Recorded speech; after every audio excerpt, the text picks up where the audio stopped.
Level 1, the nomination. You're sitting in a police station in Gary, Indiana at 3:47 a.m. and the detective across the table slides a manila folder toward you without making eye contact. You don't open it, you don't need to, you know what's inside. Photographs, statements, a timeline of decisions you can't undo. The detective reads your Miranda rights again. You've heard them twice tonight, you mouth along silently. You sign a waiver you don't read because your hands are shaking too badly. The pen leaves marks outside the box. Nobody comments on this. You're photographed standing against a white wall, no expression required. The camera flash leaves spots in your vision for several minutes.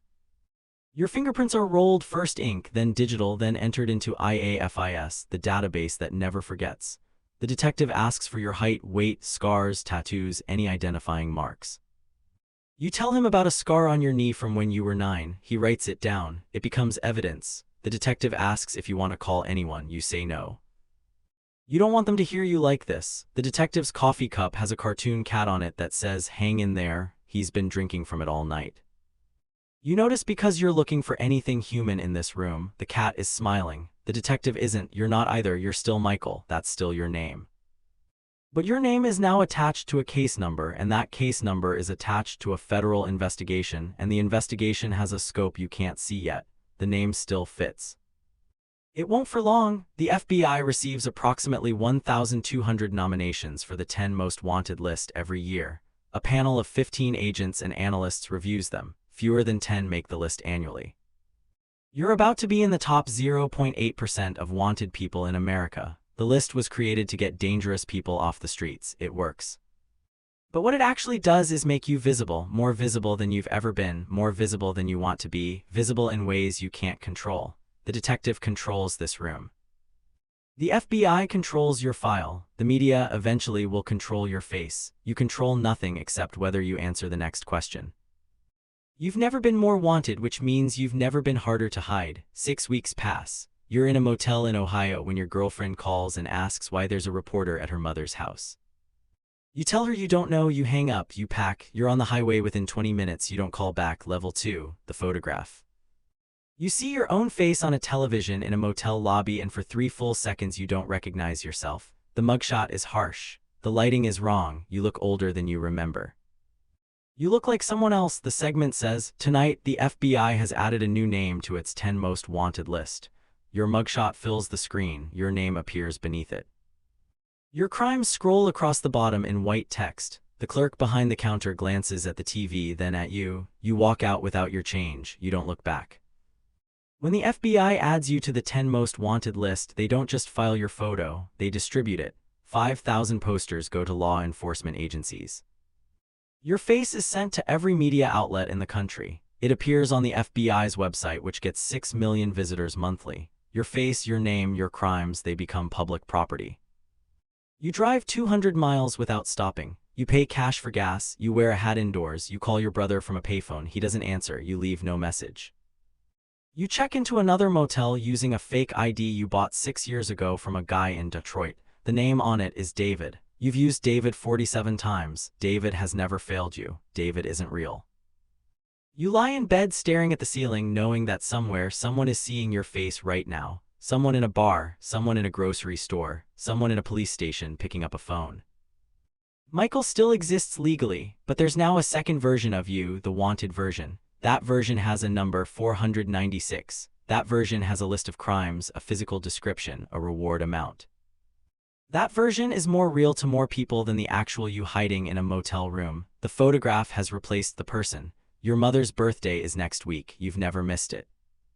You buy a card at a gas station and carry it in your pocket for 3 days before throwing it away in a rest stop trash can. You stand at the can for a long time after you throw it. You don't know what you're waiting for. Since 1950, 495 fugitives have appeared on the 10 most wanted list. 163 were captured because of citizen tips. That's 1 in 3. Every person who sees your face is a potential informant. Every citizen becomes law enforcement. The list makes you famous, but fugitive fame isn't like regular fame. Regular fame gets you tables at restaurants. This fame gets you recognized in line at a gas station. This fame gets you called in. You control your movements, your route, your next motel. But your face is out of your control now. It's on phones, on bulletin boards, on the evening news. People you've never met are deciding whether to turn you in. You're not hiding from law enforcement anymore, you're hiding from everyone. 8 months pass. Your fake ID still works, your face still hasn't gotten you caught. You start to think maybe you're invisible after all. You start to think maybe David is more real than Michael now. You start to think maybe that's okay. Then the call comes. Your brother finally answered. Level 3, the spotlight. You're eating gas station sushi in a parked car when your face appears on a wanted segment for the 17th time and you realize you've stopped flinching. The first time, you dropped a coffee. The 5th time, you held your breath. Now you just chew and watch yourself on a screen mounted above a pump. The 10 most wanted list isn't static. The FBI actively promotes it. Press conferences. Anniversary features, capture of the week segments. America's Most Wanted ran for 23 seasons and featured over 1,000 fugitives. 250 captured directly because of viewer tips. You're not just on a list, you're on a loop. Your face cycles through news cycles, true crime podcasts, YouTube channels. You're content now, you shave your head in a truck stop bathroom, then you grow a beard, then you shave it. You cycle through faces because you're not sure which one is yours anymore. You stop using your fake ID after a motel clerk studies it too long. You sleep in your car for 6 weeks, rotating between rest stops 200 miles apart. You learn which rest stops have cameras and which don't. You learn which ones the cops check at night. You call your daughter on her birthday from a burner phone. She doesn't recognize your voice. You say happy birthday and she says, who is this? And you hang up. You sit in your car for an hour before you can drive. You watch a true crime video about your own case on a library computer. They got your height wrong by 2 inches. They say you're 6 feet. You're 5'10". You wonder what else they got wrong. You wonder if it matters. You start leaving notes in library books. Just your initials, just the date, just to prove you existed in a place, just to leave something behind. You've stopped thinking of yourself as Michael. Michael is the face on the screen.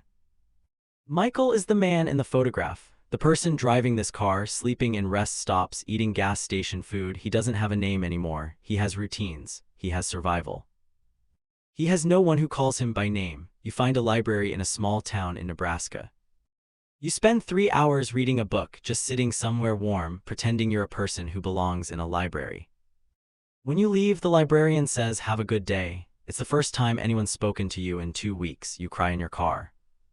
The FBI's 10 most wanted list has a 94% capture rate since 1950. Only 29 fugitives have ever been removed because the charges were dropped. The rest were caught or died. The list doesn't forgive, it doesn't forget, it just waits. They call it the most wanted list, but what you actually become is the most watched. Every person with a smartphone carries your mugshot. Every citizen is a potential bounty hunter. You're not wanted, you're hunted, and the hunters are everyone. The FBI controls the narrative.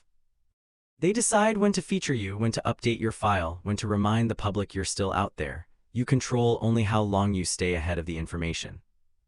And information travels faster than you do. You're not running from the FBI anymore. You're running from the 330 million people who have seen your face, 2 years in.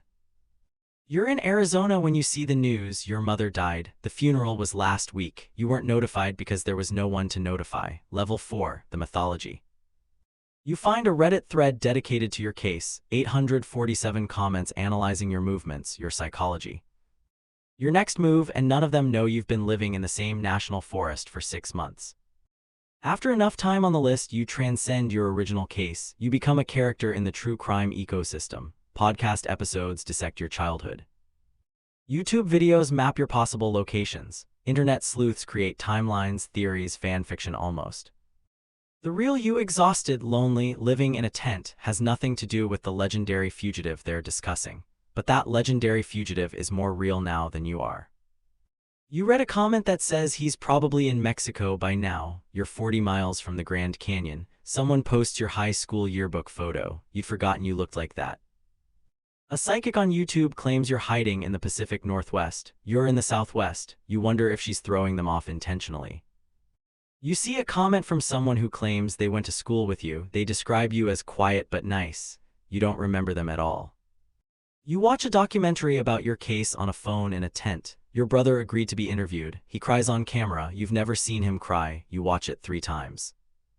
You almost post a comment correcting a factual error. You catch yourself. You realize how badly you want to be known, even falsely. There are now 3 versions of you. Version 1, Michael, the person who had a childhood, a family, a life before. Version 2, the wanted fugitive, the face on the posters, the subject of documentaries. Version 3, the mythological figure, the creation of internet forums and true crime content, the character who exists in stories. You're none of them anymore. You're just a man in a tent who reads about himself online. You find a photo online of your childhood home. There's a for sale sign in the yard. Someone else will live there. Someone else will sleep in your room. The house doesn't remember you. The average time on the 10 most wanted list is 7 years. Some fugitives have remained for over 20. The list doesn't age out. The FBI doesn't stop looking.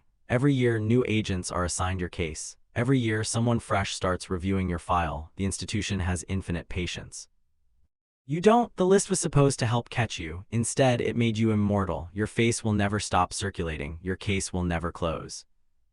You'll be discussed, analyzed, theorized about long after you're gone. The list gave you a kind of fame that doesn't die, but the person you were is already dead. You control your physical location. But your story is out of your hands now. Strangers control your narrative. Strangers decide who you were, who you are, why you did what you did. You've become a character in someone else's story. The man on the list isn't you anymore. He hasn't been you for years, but he's the only version of you that anyone will ever know. 5 years on the run, your body is failing, your mind is fraying.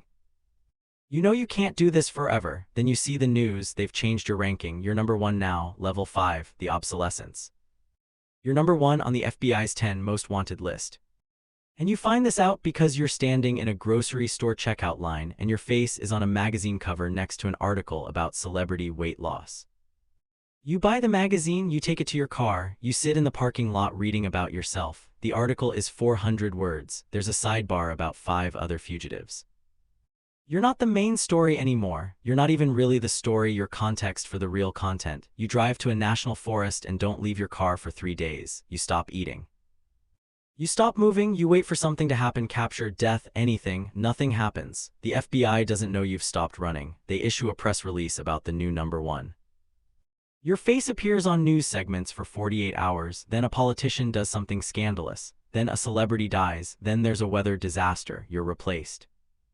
You realize you've been running not to stay free but to stay relevant, to be the person they're looking for, to matter to someone even as a target. Now you're number 1 and it doesn't matter.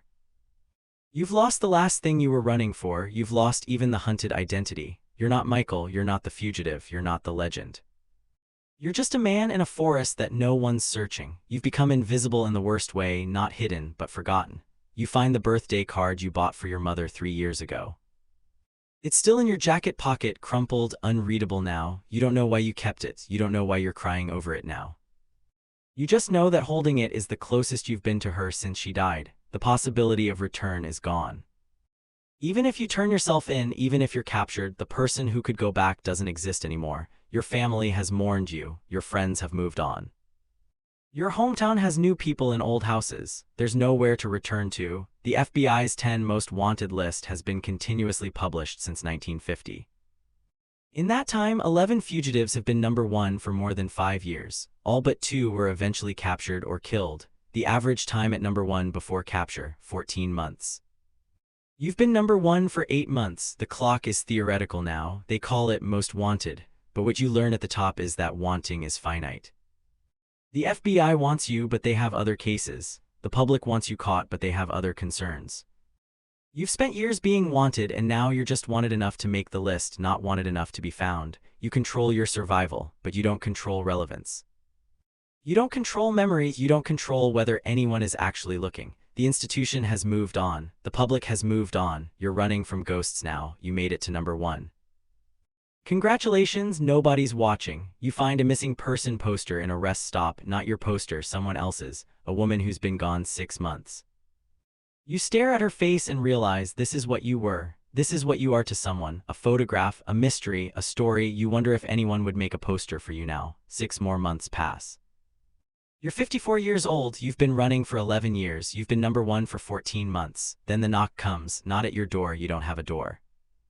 At your car window at 3 a.m. in a rest stop in Wyoming, level 6, the Permanence. The flashlight in your face is so bright you can't see the person holding it, but you know the voice, calm, procedural, exactly like the detective 11 years ago, except this one says Michael. Don't move, the capture isn't dramatic. There's no chase, no struggle, no heroic takedown. A tip came in. A citizen in a rest stop recognized you from a Facebook post. They called the local field office. 3 agents drove 4 hours. They waited until 3 a.m. because that's when people are weakest. You were asleep. You're handcuffed before you're awake enough to be afraid. Your wrists are cuffed behind your back, plastic ties, not metal, because metal is too heavy to carry in bulk. Your searched wallet, the birthday card, $47 in cash, a pocket knife you forgot you had. You read your rights. You've heard them so many times you mouth along silently. You're placed in the back of an SUV. No cage, just a regular car with a federal agent in the back seat next to you. You're driven 6 hours to a federal holding facility. You sleep most of the way. It's the best sleep you've had in years. You're photographed again, same white wall, same no expression, different face. Older, thinner, not the man in the wanted poster. Michael is gone. The fugitive is gone. The legend is gone. You're now inmate number 48,760-3019. You're evidence that the system works. You're proof that the list delivers. You're a statistic, number 496 added, number 463 captured. You're not a person anymore. You're a data point in a 94% success rate. They let you make one phone call. You have no one to call. You give them your brother's number anyway. The agent dials. It rings. Voicemail. You don't leave a message. The agent asks if you want to try anyone else. You say no. You realize you've been practicing that phone call for 11 years and you never practiced what to say after the beep. Michael existed for 43 years before the list. The fugitive existed for 11 years. The man in the wanted poster, the one the public knows, has existed longer than the real Michael did at this point. The fake identity outlasted the original. You're not sure which one you are anymore. The system offers you a trial, offers you a chance to tell your side, offers you a public defender who will spend 20 minutes on your case before recommending a plea. Offers you the possibility of parole in 25 years if you behave. What it doesn't offer is Michael. Michael died somewhere in a national forest in Arizona, or in a rest stop in Wyoming, or in a library in Nebraska. You're not sure exactly when, you just know he's not coming back. The cost isn't the years, the cost isn't the freedom. The cost is that nobody will ever know who you actually were. The documentaries will run, the podcasts will air. The true crime channels will dissect your case, they'll all be wrong. They'll all miss the small moments, the librarian who said have a good day, the birthday card you carried for years, the Reddit threads you read about yourself. Those moments are yours. They don't become evidence, they don't become content, they just disappear when you do. What remains? A case file, a photograph, a 94% statistic, a name in a database. A brother who didn't answer the phone, a daughter who doesn't recognize your voice, a house that sold to someone else, a birthday card in an evidence bag, a man who doesn't know who he is anymore. You signed those documents in a police station in Gary, Indiana at 3:47 a.m. The detective didn't look at you. The coffee cup had a cartoon cat. You were 43. You thought you were signing your way into a system. You were signing your way out of yourself. The FBI's 10 most wanted list has a 94% capture rate. You're part of that 94% now. You're a success story. You're proof the system works. You're also proof that a person can be wanted for 11 years and still not be found. Not by the FBI, not by the public, not by themselves. They caught your body. They never caught you. You're not sure there was anything left to catch.